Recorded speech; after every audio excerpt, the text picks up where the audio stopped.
Você preenche seu nome de usuário, digita uma senha que tem certeza de que ninguém jamais descobrirá e está quase terminando de criar sua nova conta de e-mail. Mas, antes disso, tem um CAPTCHA. Ah, cara, esse tá complicado. Escolher toda e qualquer imagem que contenha caminhões de bombeiros. Então, você seleciona as 3 que você acha que estão certas, mas... errado. Você tinha certeza de que havia um caminhão de bombeiros na última imagem. Então, você tenta novamente. Isso até a 4ª tentativa, quando finalmente consegue. Sou só eu ou os CAPTCHAs estão ficando mais difíceis? Os testes de CAPTCHA são especificamente feitos como uma proteção contra milhões de robôs por aí. A sigla em inglês significa Teste de Turing Público completamente automatizado para distinguir entre computadores e pessoas. Os robôs estão cada vez melhores do que nós em resolver CAPTCHAs, e já existem centenas, se não milhares de testes de CAPTCHA na internet. Inicialmente, o CAPTCHA foi desenvolvido para que qualquer humano o resolva e todo computador o erre. Ler é algo em que somos realmente bons. Mesmo quando não é fácil, ainda podemos decifrar as palavras. Imagine que você está indo pela estrada e olha pela janela. As árvores passam por você antes que consiga distinguir suas formas, mas há uma placa à frente e você a lê instantaneamente. Mesmo que as letras estejam um pouco distorcidas, ainda conseguimos ler o que está escrito. Quando o CAPTCHA surgiu, os computadores não eram tão bons em leitura.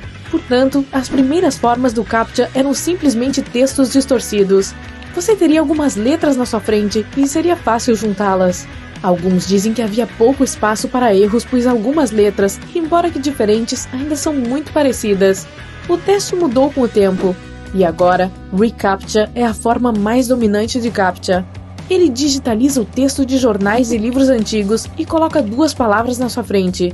A primeira palavra é gerada pelo computador e é a palavra que o computador sabe ser certa. A segunda é a digitalizada. O computador simplesmente assume que está correta. Ele faz uma verificação dupla, aplicando o mesmo teste a outras pessoas que tentam entrar no site. Somente quando algumas pessoas dão a mesma resposta certa é que a palavra é considerada correta.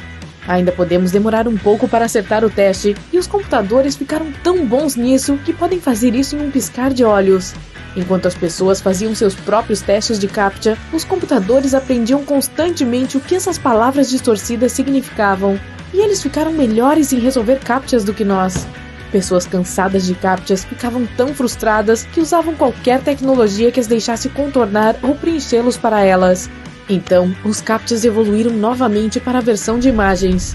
Dessa vez, fomos nós que ensinamos os computadores a identificar essas imagens ou objetos, para que eles pudessem testar para ver se somos robôs ocultos ou apenas humanos normais. Mas, novamente, os computadores e robôs aprenderam com isso e ficaram melhores do que nós. Agora, existe um CAPTCHA invisível. Ele foi tipo uma reinicialização. Simplificando, a inteligência artificial rastreia seu comportamento para determinar se você é humano ou não. Ele é executado no plano de fundo de um site da web, e quando você move o mouse, ele sabe. Assim como ele sabe quanto tempo você leva para clicar em algo. Se você passar no teste humano, provavelmente fará o melhor e mais fácil CAPTCHA. Aquele CAPTCHA do tipo em que você deve clicar em "não sou um robô". Alguns robôs podem ser tão sofisticados que parecem e agem como humanos na internet. Os mecanismos de pesquisa e antivírus usam robôs para analisar e coletar dados da internet. Mas alguns robôs não servem para o bem e espalham informações incorretas ou mexem com suas informações pessoais.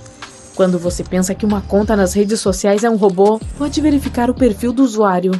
A maioria deles não terá foto e não terá nada escrito na biografia. Os robôs ainda não conseguem imitar muito bem a maneira como falamos. Então, se as respostas de alguém são repetitivas ou soam como se tivessem saído de um manual, é provável que você esteja falando com um. Conte uma piada para ele. Se ele não entender, é um robô. Normalmente, eles são programados por alguém com um determinado assunto em mente, como contar a alguém sobre seu cantor favorito. Se o perfil não conseguir falar sobre mais nada, também pode ser um robô, ou apenas um grande fã. Existem muitos robôs no Twitter. Eles repassam os mesmos links repetidamente, o que também pode ser um sinal revelador. Veja a hora das postagens.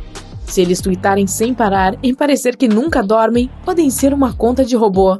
Existem outras coisas para pegar você, como vírus e malware. Para ficar seguro ao navegar na internet, verifique se a conexão do site é segura. Se houver um cadeado fechado antes do HTTPS, ele é seguro. Se não, é um mau sinal. Seu navegador pode avisá-lo também, com um sinal vermelho chamativo e um ponto de exclamação onde o cadeado deveria estar. Use uma senha complexa, nome do usuário. Coisas como seu aniversário ou seu número de telefone podem ser muito fáceis de adivinhar. Não escreva apenas QWERTY. Pense em letras maiúsculas e minúsculas, junto com diferentes símbolos. Esta aqui é uma boa ideia de senha. MXPQ**A. Você pode usar um gerenciador de senhas para não se esquecer daquelas que são difíceis de lembrar. Phishing é um golpe online usado para roubar informações confidenciais. Normalmente chega até você na forma de e-mails. Alguns golpes de phishing podem ser textos ou mensagens pop-up. Nunca responda a nenhuma dessas perguntas e também não clique em nenhum dos links. Alguns deles podem parecer muito reais, mas em caso de dúvida, procure no Google os contatos da empresa ou serviço que você acha que está tentando entrar em contato com você e fale diretamente com eles. Você está fora de casa e não quer usar seus dados móveis, pois há uma rede Wi-Fi pública disponível. O site que você está prestes a visitar não é criptografado e há alguém olhando o que você está fazendo na web. Então, eles se apropriam da sua navegação e fazem login como você. Não use Wi-Fi público para fazer login no seu e-mail ou para verificar sua conta bancária. Não use redes sociais também. Ligue seus dados móveis para isso. Mantenha qualquer coisa que contém informações confidenciais fora do Wi-Fi público. Use antivírus e faça backup de seus dados na nuvem ou até mesmo no seu telefone. E caso você pegue um vírus de um site desprotegido, pelo menos terá recuperado aquelas fotos importantes.